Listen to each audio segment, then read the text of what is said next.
فاصبر لحکم ربک، اے میرے پاک پیغمبر اپنے رب کے حکم کے آنے کا انتظار کریں۔ ولا تکن کصاحب الحوت،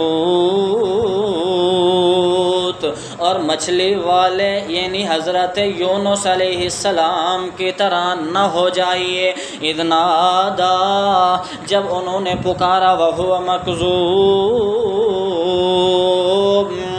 اس حال میں کہ وہ غم سے گھٹ رہے تھے۔ لولا ان تدارکہ نعمت من ربہ، اگر ان کے رب کے فضل ان کا سہارا نہ بنتا، اگر ان کے رب کے فضل کا سہارا نہ ہوتا، لنبذ بالعراء،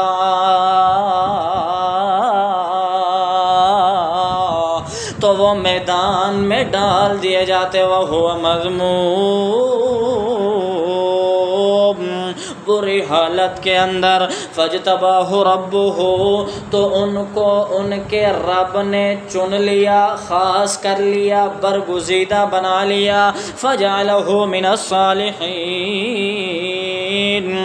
اور ان کو صالحین میں شامل کر لیا، یعنی جو اجتہادی خطا ہوئی تھی کہ قوم سے روٹ کر اللہ کی اجازت کے بغیر جو چلے گئے، اس کو اللہ نے معاف کر کے فرمایا فجعلہ، پڑھیے، من الصالحین، اور ان کو اللہ نے صالحین میں شامل فرما لیا۔ وَإِن يَكَادُ الَّذِينَ كَفَرُوا لَيُزْلِقُونَكَ بِأَبْصَارِهِمْ، کب؟ لَمَّا سَمِعُوا الذِّكْرَ، اور یہ کافر لوگ جب اللہ کا قرآن سنتے ہیں، پاک پیغمبر محمد الرسول اللہ، بولو نا صلی اللہ علیہ وسلم سے، تو اس وقت کیا کرتے ہیں؟ لَيُزْلِقُونَكَ بِأَبْصَارِهِمْ، نفرت کی نگاہ سے، تیز تیز نگاہوں سے آپ کو دیکھتے ہیں، ایک معنی۔ دوسرا معنی لَيُزْلِقُونَكَ بِأَبْصَارِهِمْ، آپ کو نظر بد لگانے کی کوشش کرتے ہیں۔ وَيَقُولُونَ إِنَّهُ لَمَجْنُونٌ،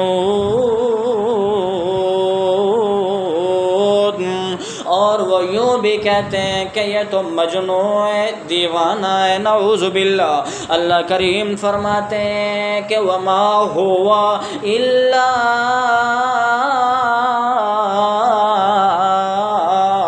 ذِكْرٌ لِّلْعَالَمِينَ۔ اللہ کریم فرماتے ہیں یہ قرآن تو ایسی کتاب ہے جو تمام کے تمام جہان کے لیے ذکر، نصیحت ہے۔